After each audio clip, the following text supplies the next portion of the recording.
तो हेलो दोस्तों, कैसे उम्मीद करता हूं बहुत अच्छे होंगे। दोस्तों आज का वीडियो बहुत ज्यादा इंपॉर्टेंट रहने वाला है, क्योंकि आज की इस वीडियो में मैं क्लास 10th के जो मतलब कि विज्ञान या साइंस में जो तीन बुक है, फिजिक्स, केमिस्ट्री, बायोलॉजी यानी भौतिकी, रसायन शास्त्र और जीव विज्ञान, इन तीनों से मतलब जो प्रश्न मिलाकर पूछा जाता है, तो इसमें से मैं जो भौतिकी किताब है ना, भौतिकी से मैं दो चैप्टर से मैं इतना खतरनाक मतलब इतना जबरदस्त मतलब वीवीआई सबसे मोस्ट वीवीआई इंपॉर्टेंट क्वेश्चन मैं आप लोग को बताने वाला हूँ। ठीक है, जैसे कि आप देख सकते हैं बोर्ड पर पहला एक चैप्टर लिखा है जो कि प्रकाश का परावर्तन और अपवर्तन, यानी यहाँ दो चैप्टर अपवर्तन है, वो 10वां चैप्टर लास्ट चैप्टर है। ठीक है, तो प्रकाश का परावर्तन और अपवर्तन से मैं आप लोगों को 7 से 8 क्वेश्चन मैं करा रहा हूँ, और इन्हीं 7 से 8 क्वेश्चन को आप पूरे अच्छा तरीका से आप रिवीजन कर लीजिएगा, मतलब कि आप इससे बात थोड़ा सा अच्छा से समझ लीजिएगा, समझेगा, थोड़ा सा याद कर लीजिएगा, बात खत्म, और आपका नंबर एकदम अच्छा से मिलने वाला है। ठीक है, यानी कि 15 से 20 नंबर आपको मिलने वाला है, और आप इस वीडियो को पूरे ध्यान से देखिएगा। और दोस्तों यहाँ पर क्वेश्चन आ चुका है, सबसे मोस्ट इंपोर्टेंट क्वेश्चन प्रकाश का परावर्तन और अपवर्तन से। तो चलिए देखते हैं कि कौन कौन से क्वेश्चन है और कितना जबरदस्त मतलब सबसे वीवीआई है। तो देख सकते हैं पहला क्वेश्चन ये है कि परावर्तन के नियमों को विस्तारित रूप से समझाइए। आप सभी पढ़ रहे होंगे तो आपको पता होगा कि परावर्तन के नियम कितना जरूरी है, कितना वीवीआई है। तो आप लोग प्रकाश का परावर्तन पूर्ण से आप उनकी रिवीजन कर दीजिएगा एकदम। प्रकाश का परावर्तन कोई बड़ा बात भी नहीं है, दो है, उसे आराम से याद कर लीजिएगा। ठीक है, उसके बाद से बोल रहा है समतल दर्पण से बनने वाली छवि के गुण बताइए।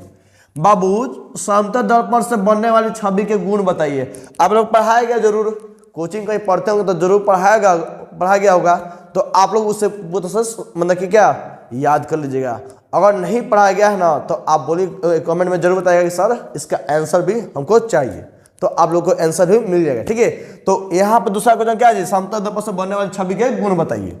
तीसरा क्वेश्चन क्या बोल रहा है, अपवर्तन क्या होता है, इसे एक उदाहरण से समझाइए। अपवर्तन मतलब कि अपवर्तन का आपको परिभाषा देना है और साथ में एक उदाहरण विषय देकर समझाइए। उसके बाद से चौथा क्वेश्चन क्या है, उत्तल लेंस और अवतल लेंस के विशेषताएं और उपयोग बताइए।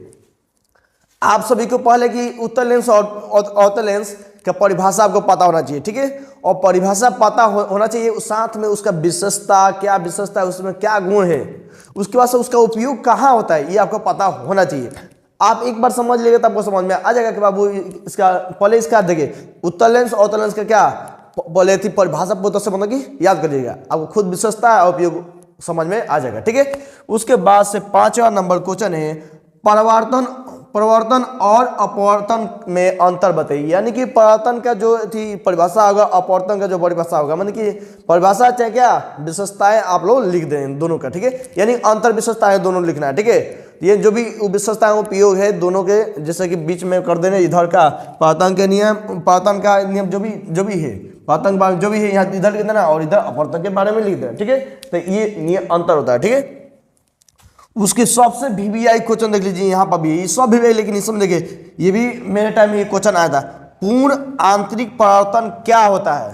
पूर्ण आंतरिक परावर्तन क्या होता है, इससे आप परिभाषा समझाइए, यानी इसका परिभाषा इसका याद कर लीजिएगा। ठीक है, ये भी बहुत इंपॉर्टेंट क्वेश्चन है, और जितना भी मैं लिखवाया हूँ सब इंपॉर्टेंट का इंपॉर्टेंट है। आप लोग स्पेशल में इसको याद कीजिएगा, यानी कि जो भी नॉर्मल सा क्वेश्चन है ना, उसे थोड़ा बहुत याद कर लीजिएगा, लेकिन खास करके ये क्वेश्चन ये आपको याद होना चाहिए। ठीक है, उसके बाद से क्वेश्चन क्या है, 7वां नंबर, रेखा चित्र द्वारा लेंस के फॉर्मूले को समझाइए। लेंस का फॉर्मूला क्या होता है भाई, जो फॉर्मूला होता है, फॉर्मूला को उसके क्या चित्र से बना दीजिएगा, बात खत्म, चित्र से समझा दीजिए, उसका समझ में मतलब कि आपको पता चल गया लेंस का फॉर्मूला क्या होता है और लेंस का चित्र कैसे बनता है। ठीक है, तो आप लोग इसका क्या परिभाषा देकर उसके बाद से इसका चित्र बना दीजिएगा, कहानी खत्म, और एथी फॉर्मूला आप लिख दीजिएगा। ठीक है, उसके बाद से बोला था कि ये भी एक अपने आप में बहुत ही ज्यादा इंपॉर्टेंट क्वेश्चन है, प्रिज्म द्वारा प्रकाश का विचलन कैसे होता है। प्रिज्म द्वारा प्रकाश का विचलन कैसे होता है, आप लोग इसका परिभाषा दे दीजिएगा। ठीक है, समझा दीजिएगा। तो आप लोग क्या करेंगे, स्क्रीनशॉट मार लीजिए, देख ले मेरे दोस्तों। यहाँ पे दूसरा चैप्टर से जो भी वीवीआई क्वेश्चन है यहाँ पर आ चुके हैं, तो चलिए देखते हैं कि आखिर ये दूसरा चैप्टर है, इसका नाम क्या है और इसमें से सबसे वीवीआई क्वेश्चन कौन कौन से हैं। तो देख सकते हैं कि लिखा है मानव नेत्र और रंग बिरंगी दुनिया। आपको पता है ये चैप्टर है फिजिक्स में यानी भौतिकी में, और ये अपने आप में बहुत ही इंपॉर्टेंट चैप्टर है।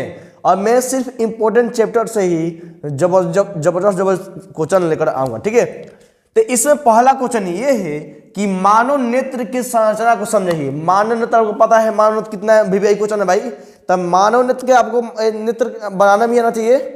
उसके बाद उसके बारे में कुछ, अरे नेत्र का भाई, नेत्र के बारे में अपना खुद से लिख दोगे भाई, लेकिन एक बार देख लेना कि किस तरीके से लिखना चाहिए। ठीक है, उसके बाद से दूसरा क्वेश्चन क्या है, दृष्टि दोष क्या है, इसके कारण और इसके सुधार कैसे किया जा सकता है।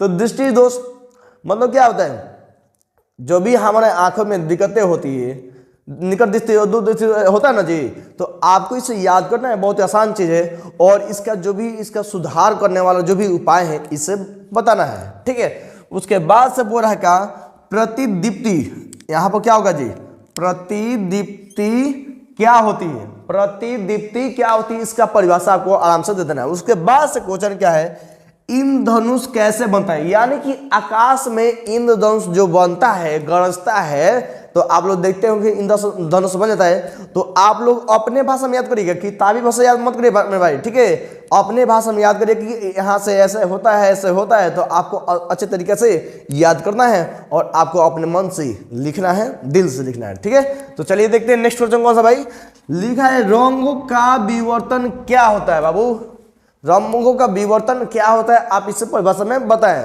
उसके बाद से है क्वेश्चन, आंखों की सुरक्षा के लिए उपाय क्या है। आप आंखों की सुरक्षा, देखो भाई, फिजिक्स और बायोलॉजी ये अपने आप पढ़े है। ठीक है, तो आप लोग को ये चीज एकदम अच्छे से समझ में आता होगा। ठीक है, अपने आप समझिएगा, जो भी दृष्टि आंखों का दोष जो भी होता है ये अपने आप बन भाई। अब बायोलॉजी का अपने शरीर की बात हो रहे हैं, तो आप लोग अपने मन से याद कीजिएगा, किताबी भाषा याद मत करिए मेरे भाई। ठीक है, अपने मन से याद करिएगा, इसे सीधा परिभाषा दीजिएगा और समझा दीजिएगा अपने मन से। ठीक है, उसके बाद से दृष्टि दोषों के दृष्टिकारों के लिए उपयोग होने वाले लेंस की भूमिका क्या है। मतलब कि हमारे आंख में जो प्रॉब्लम होती है कि कब किसका कौन सा लेंस का उपयोग होता है, कहीं उत्तल लेंस का उपयोग होता है, कहीं अवतल लेंस का उपयोग होता है, तो आपको इसे अच्छे तरीके से समझाना चाहिए कि समझाना है कि दृष्टि दोष के लिए हम लोग यहाँ पर हम लोग अवतल लेंस करते हैं, यहाँ पर उत्तल लेंस का हम उपयोग करते हैं। ठीक है, इसके बाद से मैं एक वीडियो लाने वाला हूँ बहुत जबरदस्त तरीके से कि आपको मतलब क्वेश्चन को कैसे मेंटेन करना है। जैसे कि मान लीजिए यहाँ 7 क्वेश्चन है, 7 क्वेश्चन में से मान लीजिए आपको क्या 4 क्वेश्चन तो आपको आ गया, लेकिन 3 क्वेश्चन नहीं आ रहा है, तो 3 क्वेश्चन में हमको लिखना पड़ेगा नहीं, तभी ना नंबर बढ़ेगा भाई। तो आपके लिए एक मैं वीडियो लाने वाला हूँ जिसमें आपको मैं बताऊंगा कि बाबू 4 क्वेश्चन मान लो कि 7 क्वेश्चन में से 4 क्वेश्चन बन गया है, उस 3 क्वेश्चन को कैसे मेंटेन करना है आप सभी को मैं बताऊंगा। ठीक है, तो चलिए मैं बताऊंगा नेक्स्ट वीडियो में कि आगे किस तरीके से आपने कॉपी को लिखना चाहिए बेस्ट तरीका से, जैसे कि मैंने लिखा था और मेरा रिजल्ट बहुत अच्छा आया। ठीक है, तो आप सभी को ये चीज जितने भी मैं आज इंपॉर्टेंट क्वेश्चन लिखवाया हूँ इसे अपने दिमाग में सेट कर लीजिएगा और इससे अच्छे तरीके से आप याद कर लीजिएगा। ठीक है, तो चलिए दोस्तों मिलते हैं नेक्स्ट वीडियो में, तब तक के लिए मेरे चैनल पर नए हैं तो चैनल को सब्सक्राइब जरूर करिएगा और वीडियो को लाइक जरूर करिएगा, क्योंकि आपके लाइक करने से हमें मोटिवेशन मिलती है और आपके लिए हर कुछ करने के लिए तैयार है भाई। मतलब कि आपके तैयारी के लिए जैसा भी जितना मेहनत करना पड़े, जहाँ से भी क्वेश्चन मतलब कि जो भी वीवीआई क्वेश्चन है कौन कौन से पूछे जा रहे हैं वो क्वेश्चन आपके लिए आपके पास लाने वाला हूँ। ठीक है, तो चैनल को सब्सक्राइब और वीडियो को लाइक जरूर करिएगा और अपने दोस्तों के पास शेयर जरूर करिएगा भाई।